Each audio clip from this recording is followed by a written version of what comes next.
लड़ाई लड़ने में। वो कब चले गए? तीर धनुष, और उस समय तीर धनुष से लड़ाई होती थी, तलवार से लड़ाई होती थी।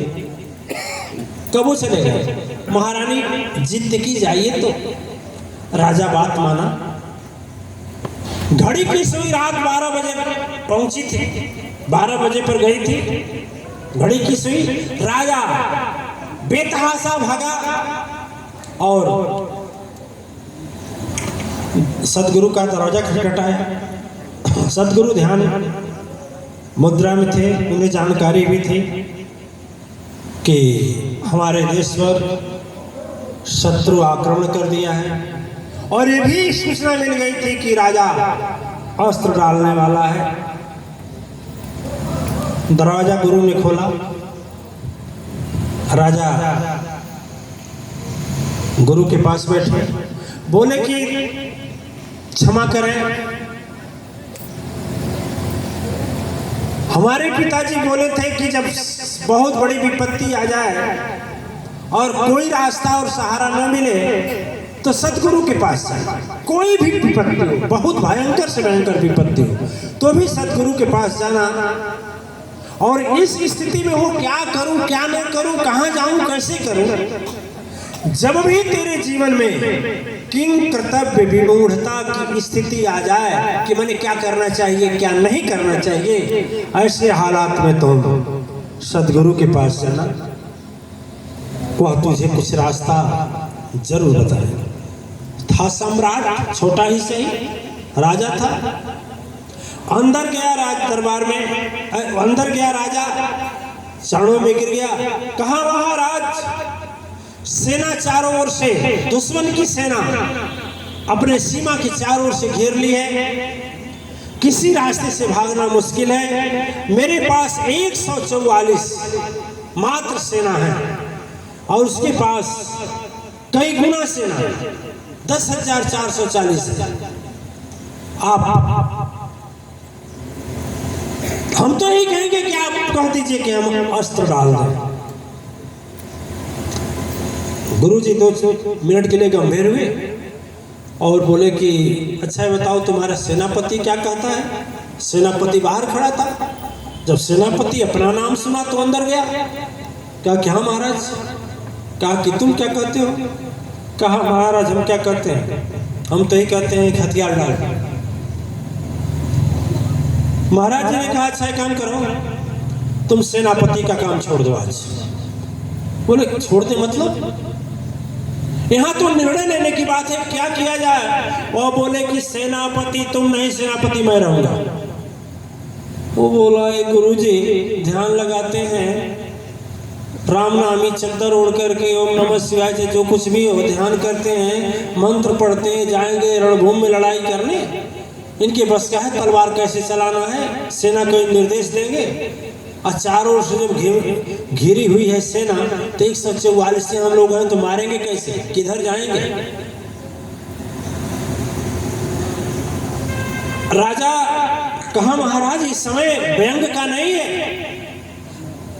महज 4 घंटे और बाकी है। जैसे 4 बजे उधर मुर्गा बोलेगा, उधर शंख ध्वनि का नगाड़ा बजेगा, और इधर सूरज की रथ निकलेगी, और उधर या तो लाश कटे, खून बहे, या नहीं तो उस तरह से भी मर जाना है। जीत लेगा तो और बेइज्जती होगी, क्यों नहीं हम लोग अस्त्र ही डाल रहे हैं। गुरु बोले यदि तुम्हें अस्त्र ही डालना था तो मेरे पास आया क्या, यदि अपने मन का ही करना था तो क्यों आया। चुप हो गए, राजा चुप हो गए। कहा ठीक है। कहा तो क्या होगा।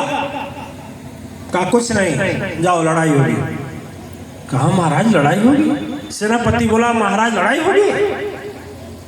गुरु ने कहा इसीलिए मैं कहा ना कि तुम सेनापति पद से परित्याग दो, अभी दो अपना इस्तीफा और तो हमको दो। राजा बोले महाराज वो शास्त्र पढ़ना नहीं है, उपदेश वाली बात नहीं है, सीधे सीधे जिंदा आदमी क्षण भर में मौत के मुंह में जाने वाला है। एक क्षण नहीं लगेगा। गर्दन सर जो है धड़ से अलग, और होते ही तड़प कर मर जाना है, 1 सेकंड की देर नहीं है। कोई प्रवचन श्लोक नहीं सुनेगा वहां पर, ऐसा मत सोचिए। कहा यदि आप ही को यदि सोचाना समझाना है तुमको क्यों बता रहे हैं? कहे ठीक है। राजा सोचा ये गुरु ना नाहक में सबको मरवा देगा, नहीं चलो अब तो फंस गए हैं। इधर ब्रह्म मुहूर्त हुआ, समय के हिसाब से मुर्गा भी आवाज दिया और ठीक नियत समय पर सूरज की रोशनी भी आकाश परिमंडल में आगे बढ़ने लगी। पौ फटा, युद्ध के सारे वाद्य यंत्र जो होते हैं बजने शुरू हो गए। यह सारे सेना को बुलाया, 144 कहा कि चलो चलेंगे लड़ाई करेंगे। लेकिन सभी सिपाही ये सोच रहे थे कि मरवाएगा, एक गुरुआ मरवाएगा और कुछ करेगा नहीं। बस कितना अच्छा फैसला था कि हथियार डाल दिए होते तो, लेकिन ये मरवाएगा, ये भला क्या जानेगा। साथ जाते जाते जाते जाते कुछ दूर जाने के बाद कहा सुनो ये मंदिर है ना, अब सबको मरना है तो धर्म और अच्छा काम। अच्छा सदगुरु की वाणी, मरने का जब जमराज दिखाई देते हैं ना, मौत दिखाई देती है ना, विपद दिखाई देता है ना, जब संकट का विकराल पहाड़ आता है ना, तो बिना कहे सदगुरु और सत्य धर्म अच्छा लगता है, कहना नहीं पड़ता। वो तो जब घमंड सुख और पापाचार हृदय में रहता है तब नहीं पाता है सदगुरु की वाणी। तो अब तो मौत थी, किसी को समझ में आवे चाहे ना आवे, उन लोगों को तो समझ में आ ही रही है। जो सिपाही चल रहे थे बोले कि देखो यह 500 वर्ष पुराना मंदिर है और बहुत सिद्धस्त मंदिर है, और सुन लो मैंने आज तक जितने कार्य मंदिर में गए पूछ कर आए, जो भगवान बोल देते हैं कि जाओ करो तो करते हैं। इसमें का जो देवी चाहे देवता है बोलता है, हमसे बात करता है कि जाओ विजय है। यदि वह कहेगा कि हार है तो हम लोग हार मान जाएंगे, अस्त्र डाल देंगे यहीं पर, राजा से पूछेंगे नहीं। लेकिन यदि इस मंदिर का देवता बोल दिया कि जाओ विजय है तो रुकेंगे भी नहीं। सारे सिपाही एकदम सांस रोके कि क्या होगा अगला पल, क्योंकि अब तो जीवन और मौत सेनापति के हाथ में था। दिव्य आत्माएं जब वह कुछ देर मंदिर में गया, सारे सिपाही मिनट तक कुछ गुफ्तगू आपस में बात किए वह सदगुरु, और जब बाहर निकले तो कहे देखो, जैसे बाहर निकले सभी सिपाही, इतना में सूरज की किरण और आगे बढ़ चुकी थी। बस पहले जमाने में होता था आक्रमण तो आक्रमण हो जाता था, यही कहना बाकी था।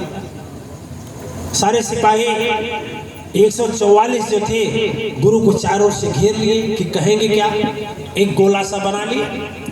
बीच में गुरु ने कहा कि देखो मुझसे बात हुई है, इस मंदिर का जो देवता है वो बोला है कि ये सिक्का ले जाओ, और इस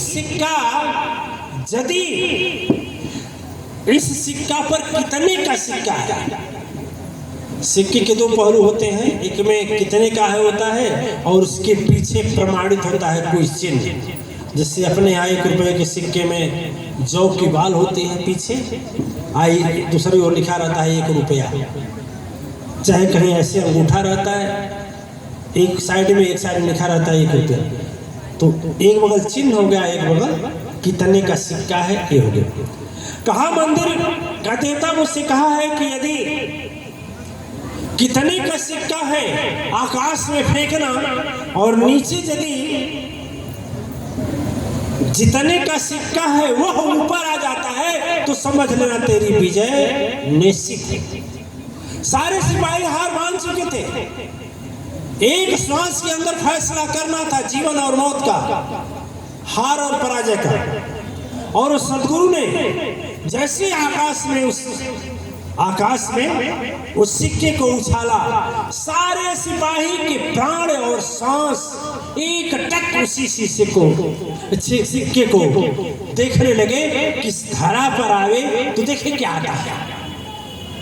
ये फर्क नहीं था, ये फर्क था कि यदि ये जितने का सिक्का है वह आया मार, और यदि